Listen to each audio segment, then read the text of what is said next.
Jack Worthing. He resides in Hertfordshire, England, a city not far from London, in the year of 1894. For many years, Jack has been pretending he is a brother named Ernest, who has also used as Jack's alter ego to keep his honorable image intact. His alibi comes into use as he tries to lure in Gwendolyn. And this is Gwendolyn Fairfax. She is the epitome of the Victorian upper class. Gwendolyn is so caught up in finding a husband named Ernest, whose name, she says, inspires absolute confidence, that she refuses to see the true intentions behind Jack's facade. Jack uses his alter ego to escape the responsibilities that come with being a major landowner. He wants to live a more scandalous life and therefore goes by the name of Earnest.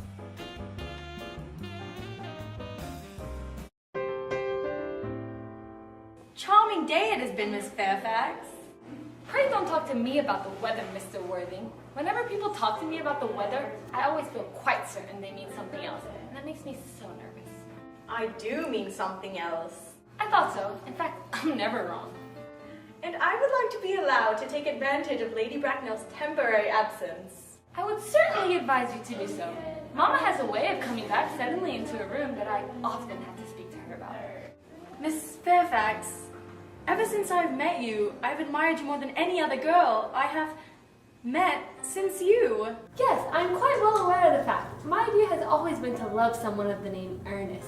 There's something in that name that inspires absolute confidence. The moment Algernon first mentioned to me that he had a friend called Earnest, I knew I was destined to love you. You really love me, Gwendolyn? Passionately! Darling, you don't know how happy you've made me. My own Earnest!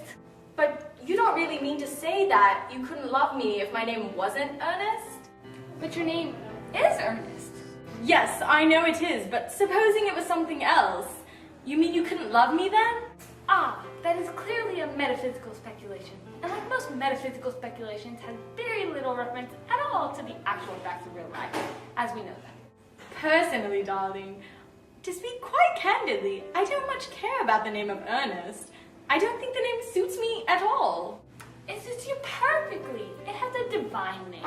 It has a music of its own. It produces vibrations. Well, really, Gwendolyn, I must say that there are much other nicer names. Jack, for instance, is a charming name. Jack? No, there's very little music in the name Jack, if any at all indeed. It does not thrill. It produces absolutely no vibrations.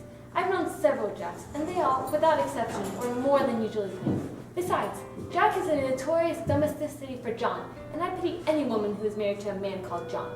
She would probably never be allowed to know the entrancing pleasure of a single moment's solitude. The only real safe name is Earnest. Gwendolyn, I must get christened at once. We must get married at once. There is no time to be lost. Married, Mr. Worthing?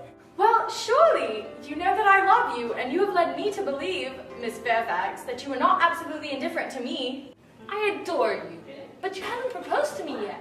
Nothing has been said at all about marriage. The subject hasn't even been touched on. Well, may I propose to you now? I think it would be an admirable opportunity. And to spare you any possible disappointment, Mr. Worthing, I think it's only fair to tell you quite frankly beforehand that I'm fully determined to accept you. Gwendolyn! Yes, Mr. Worthing, what have you got to say to me? You know what I've got to say to you. Yes, but you don't say it. Gwendolyn, will you marry me? Of course I will, darling. How long have you been about it? I'm afraid you've had very little experience in how to propose. My own one. I have never loved anyone in the world but you. Oh, Ernest!